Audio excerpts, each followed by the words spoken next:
नमस्कार, मी मधुराज रेसिपी फूडीमध्ये तुम्हा सर्वांचं खूप खूप खूप मनापासून स्वागत. चला, 1 किलो रेशनचा इथे मी तांदूळ घेतलाय आणि त्या तांदूळापासून आपण परफेक्ट असं इडलीचं प्रीमिक्स करणार आहोत. शॉर्टकट अजिबात इथे वापरणार नाही आहोत. हे प्रीमिक्स करताना रीतसर तांदूळ डाळ स्वच्छ धुवून सुकवून ते पुन्हा एकदा भाजून मग त्याचं प्रीमिक्स करणार, जेणेकरून ते हायजेनिक होईल आणि दीर्घकाळ टिकायला मदत होईल. तर 1 किलो तांदूळ धुवून घेऊयात. भिजत घालू नका, असा चाळणीमध्ये घ्या आणि फक्त धुवून घ्या. आता इथे रेशनचं तांदूळ नसेल ना तर सुरती कोलम, सोना मसुरी किंवा बासमती, अख्खा बासमती तुकडा जरी वापरला तरी हरकत नाही. 1 किलो तांदूळ आहे तर 350 ग्रॅम इथे उडदाची डाळ घेतली आहे. आता ही डाळ देखील स्वच्छ आपल्याला धुवून घ्यायची. आता हे स्वच्छ धुतलेले डाळ आणि तांदूळ आपण सुकवून घेणार आहोत. रात्रभरात सुकतात, उन्हामध्ये नका ठेवू. हवेखाली, फॅन खाली किंवा आता कोरडी हवा तशी असते त्या हवेखाली छान सुकतात. जसं आपण चकलीच्या भाजणीसाठी डाळ तांदूळ सुकवून घेतो तसंच हे असं पसरवा. आता उडदाची डाळ ही पसरवायची. आता ही मी अख्खी उडदाची डाळ घेतली आहे. विभाजित उडदाची डाळ जरी घेतलेली स्प्लिटवाली तरी चालेल. चला तर मग इथे ना हे डाळ तांदूळ स्वच्छ धुतलेले रात्रभर मी फॅनच्या हवेखाली सुकवून घेतले, उन्हात ठेवलेले नव्हते. आता बघा छान सुके सुके झालेत, कोरडे झालेत. असंच तुम्ही दळलं तरी चालेल, पण मग याचं शेल्फ लाईफ थोडं कमी होतं. त्यामुळे मी हे हलकंसं, म्हणजे डाळ पण छान कडकडीत तशी सुकली आहे, तांदूळही सुकलेत, पण एकदा हलकंसं त्याला चटका देऊन गेला म्हणजे इडली होताना आपली छान हलकी होते. रंग बदलायचा नाही, फक्त गरम करायचं. आता हे सुकवून घेतलेले तांदूळ कढईमध्ये घेते. बरोबर 1 किलो तांदूळ आहे हा. रंग बदलू नका, फक्त गरम झाले पाहिजेत. फक्त एकसारखं मिसळत एक 5 ते 7 मिनिटं भाजून घ्या. आणि पुन्हा सांगते, आपल्याला इथे तांदूळाचा रंग अजिबात बदलायचा नाही, पण कडकडीत गरम झाले पाहिजे. आता हे बघा, भाजलेल्या तांदूळाचा हलकासा सुवास तरवायला लागला आणि बऱ्यापैकी कडकडीत गरम हे झालेले आहे. आता हे भाजलेले तांदूळ आपण काढूयात. यामध्ये खड्डा करूयात, म्हणजे मग गरम वाफ निघून जाते आणि त्यामध्ये पाणी साठत नाही.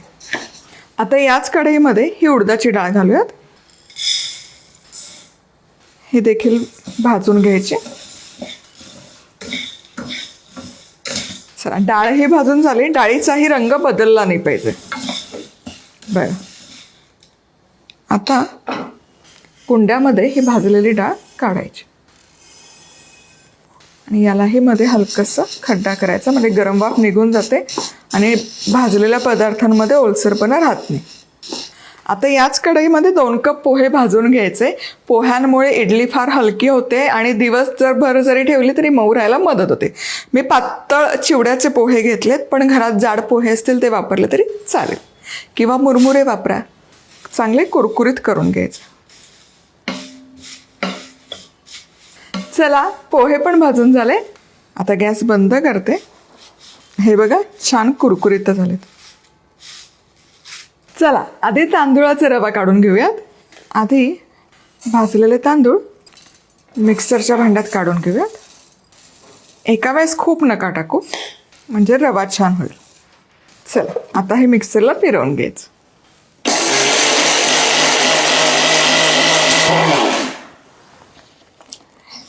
हे बघा, हा असा जाडसर रवा तयार झाला पाहिजे. खूप बारीक पीठ नाही तयार करायचं. हे बघा, जाड रवा असतो ना उपम्याचा, तसं याला टेक्स्चर हवं. पीठ नका करू.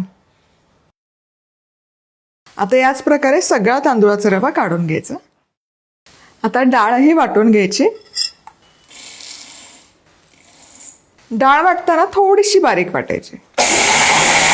चला, हे झालंय. आता ही डाळ तांदूळाच्या रव्यामध्येच मिसळून घ्यायची आणि उरलेली डाळही फिरवून घ्यायची. चला, आता हे भाजलेले पोहे देखील मिक्सरला फिरवून घेऊया. याची चुरी करून घ्यायची. खूप जाड नका ठेवून, खूप बारीक नाही, मध्यम.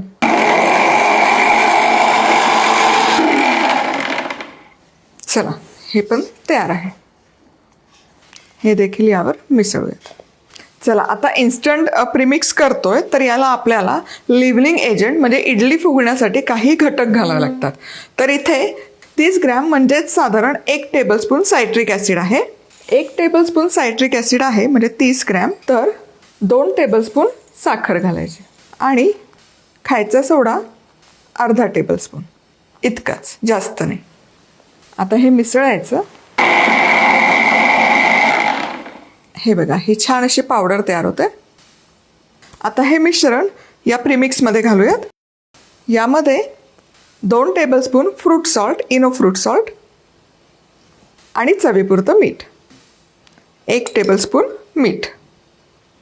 चला आता हे व्यवस्थित सगळं एकजीव करायचं. चाळून घ्यायची गरज नाही आहे. मी हे नंतर आहे ना सरळ काय करते, रद्दी पेपरवर काढून घेते आणि मिसळून यामध्ये भरणार आहे. सगळं हे मिश्रण एकजीव झालं पाहिजे.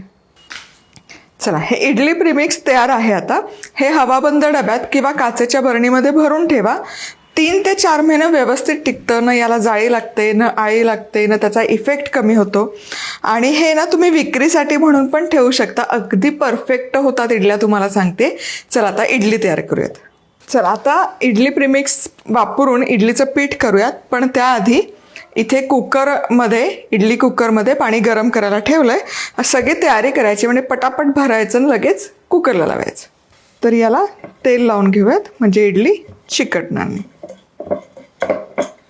आता 2 कप इडली प्रीमिक्स घ्यायचं.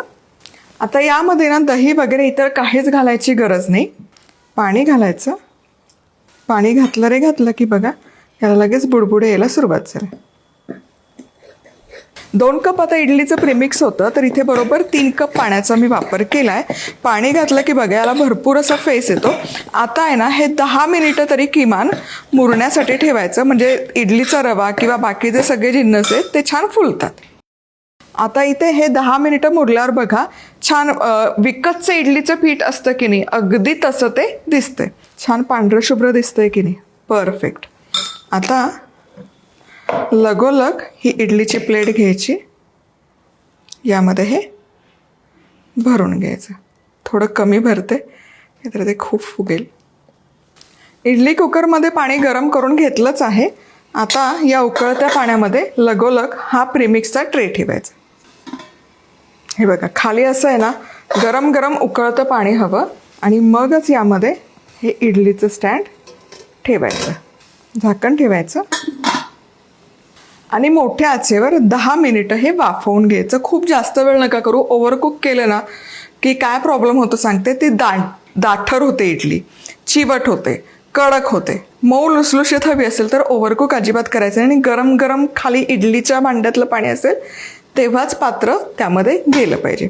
आता हे जे 2 कप आपण इडलीचं प्रीमिक्स घेतलं आहे त्यामध्ये 14 व्यवस्थित टुमटुमीत इडल्या तयार होतात. चला इथे इडली बरोबर आता 10 मिनिटं वाफवून झाली. हा बघा काय टुम्म फुगली आहे. गॅस बंद करते आता. पण मस्त पांढरी शुभ्र झाली आहे, टुमटुमीत फुगली आहे. आता हे काढूयात. वा, बहारदार. आता यातली हलकीशी वाफ कमी झाली की ही काढायची. हे बघा असा चमचा किंवा सुरी फिरवायची. वा, हा मस्त अशी मऊ लुसलुशीत आणि गरम गरम इडली ना म्हणजे स्वर्ग सुख म्हणतात की नाही, अगदी तसे.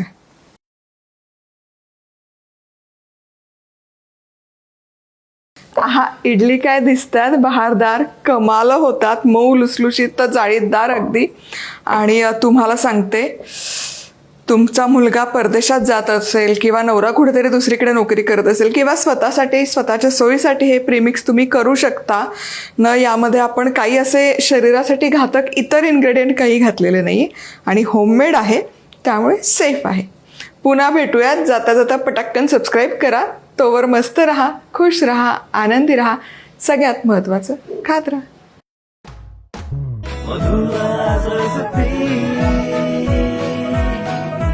मधुराज रेसिपी, महाराष्ट्राची अस्सल चव.